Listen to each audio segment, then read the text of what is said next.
Hindi class 12 भक्तिन chapter 11 complete summary. भक्तिन महादेवी जी का प्रसिद्ध संस्मरणात्मक रेखाचित्र है, जिसमें लेखिका ने अपनी सेविका भक्तिन के व्यक्तित्व का परिचय देते हुए उसके अतीत और वर्तमान का सुंदर चित्र प्रस्तुत किया है। भक्तिन एक संघर्षशील और स्वाभिमानी स्त्री है, जिसने धोखे और कपट से भरी सामाजिक मान्यताओं का डटकर सामना किया, लेकिन जीवन के अंतिम पड़ाव पर उनसे हारकर अपने जीवन को पूरी तरह बदल लेती है। अपने आप को महादेवी जी की अनन्य सेविका के रूप में समर्पित करके उसके जीवन को भी देहाती बनाकर अपने रंग में रंग देती है। महादेवी जी भी भक्तिन को अपने व्यक्तित्व का अंश मानकर उसे खोना नहीं चाहती। भक्तिन एक सीधी साधी महिला थी। भक्तिन, जिसका वास्तविक नाम लक्ष्मी था, लेखिका महादेवी वर्मा की सेविका है। बचपन में ही भक्तिन की मां की मृत्यु हो गई। सौतेली मां ने 5 वर्ष की आयु में विवाह तथा 9 वर्ष की आयु में गौना कर भक्तिन को ससुराल भेज दिया। ससुराल में भक्तिन ने 3 बेटियों को जन्म दिया, जिस कारण उसे सास और जेठानियों की उपेक्षा सहनी पड़ती थी। सास और जेठानियां आराम फरमाती थी और भक्तिन तथा उसकी नन्ही बेटियों को घर और खेतों का सारा काम करना पड़ता था। भक्तिन का पति उसे बहुत चाहता था। अपने पति के स्नेह के बल पर भक्तिन ने ससुराल वालों से अलगौझा कर अपना अलग घर बसा लिया और सुख से रहने लगी, पर भक्तिन का दुर्भाग्य, अल्पायु में ही उसके पति की मृत्यु हो गई। ससुराल वाले भक्तिन की दूसरी शादी कर उसे घर से निकालकर उसकी संपत्ति हड़पने की साजिश करने लगे। ऐसी परिस्थिति में भक्तिन ने अपने केश मुंडा लिए और सन्यासिन बन गई। भक्तिन स्वाभिमानी, संघर्षशील, कर्मठ और दृढ़ संकल्प वाली स्त्री है, जो पितृसत्तात्मक मान्यताओं और छल कपट से भरे समाज में अपने और अपनी बेटियों के हक की लड़ाई लड़ती है। घर गृहस्थी संभालने के लिए अपनी बड़ी बेटी दामाद को बुला लिया, पर दुर्भाग्य ने यहाँ भी भक्तिन का पीछा नहीं छोड़ा। अचानक उसके दामाद की भी मृत्यु हो गई। भक्तिन के जेठ जेठौत ने साजिश रचकर भक्तिन की विधवा बेटी का विवाह जबरदस्ती अपने तीतरबाज साले से कर दिया। पंचायत द्वारा कराया गया ये संबंध दुखदायी रहा। दोनों माँ बेटी का मन घर गृहस्थी से उचट गया।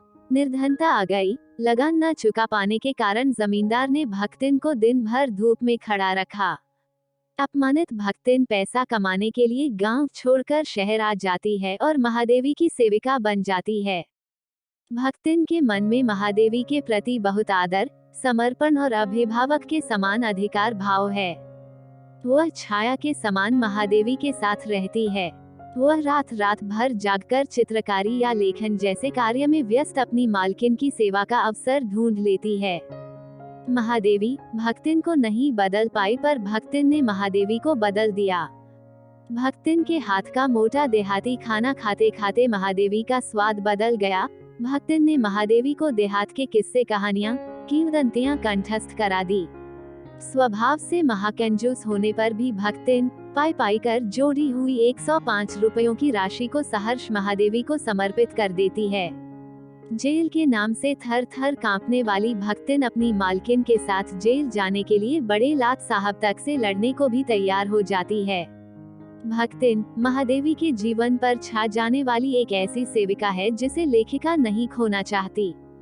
सवेरे भक्तिन लेखिका से पहले उठती है और उनके साथ ही घूमने जाती है। छाया के समान हमेशा वह साथ रहती है। युद्ध के भय से वह लेखिका को अपने साथ गांव चलने का आग्रह करती है। अपने बचाए हुए पैसे से उनके रहने और सुख सुविधाओं का ध्यान रखने का आश्वासन देती है। इस घटना के कारण लेखिका के साथ भक्तिन का संबंध स्वानो सबक के बंधनों को तोड़कर उनसे कहीं ऊपर, चरमोत्कर्ष पर पहुंच जाता है। उनके भीतर से सहज स्नेह और सहानुभूति की आभा फूटनी नजर आती है। लेखिका के परिचित और साहित्यिक मित्रों को वह उनके आकार प्रकार और वेशभूषा से शरण करती है। कभी कभी तो उन पर कटाक्ष करने से नहीं चूकती।